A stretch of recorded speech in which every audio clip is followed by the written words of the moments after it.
नमस्कार मंडळी, एक्सेल सिम्प्लिफायर या यूट्यूब चॅनलमध्ये तुम्हा सर्वांचं मनापासून स्वागत आहे. तर आज आपण बघणार आहे फिल्टर. फिल्टरमध्ये तुम्हाला त्याच्या नावातच आहे, एखादी गोष्ट आपल्याला फिल्टर करून जर पाहायची असेल तर आपण फिल्टर या कमांडचा यूज करू शकतो.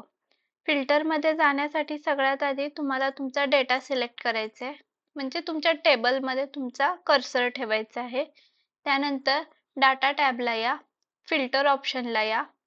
त्यानंतर तुम्हाला या ठिकाणी कोणती गोष्ट फिल्टर करायची आहे इथे तुम्हाला फिल्टरचं ऑप्शन येईल. ज्या कॉलमला तुम्हाला फिल्टर करायचं आहे त्या कॉलमवर तुम्हाला फिल्टर ॲरोच्या बटनवर क्लिक करायचं आहे. ॲरोच्या बटनला क्लिक केलं तुम्हाला ज्या कंपनीला फिल्टर करायचं आहे, तर फॉर एक्झाम्पल ABC ला मला फिल्टर करायचं आहे, तर त्याला सिलेक्ट करा, ओके करा. तर यामध्ये तुम्हाला कोठेही ABC नावची कंपनी दिसणार नाही, का तर आपण त्याला काय केलंय, फिल्टर केलेलं आहे.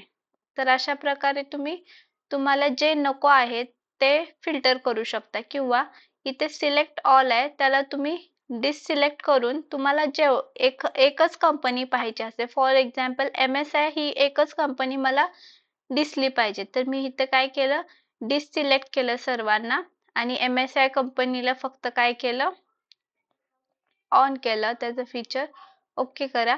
तुम्हाला फक्त काय दिसेल, MSI कंपनी दिसेल. आता तुम्हाला पुन्हा फिल्टर काढून टाकायचं आहे, तर फक्त याच्यावर क्लिक करा, सिलेक्ट ऑल करा, ओके करा. तुम्हाला सगळे काय दिसतील, तुमचं ॲज इट इज टेबल दिसेल. तुम्हाला पूर्णपणे फिल्टर रिमूव्ह करायचं आहे तर इथे डाटा टॅबमध्ये सॉर्ट अँड फिल्टरमध्ये फिल्टरला क्लिक करा. तुमचा फिल्टर काय होईल, रिमूव्ह होऊन जाईल. क्लिअर आहे? Okay, thank you.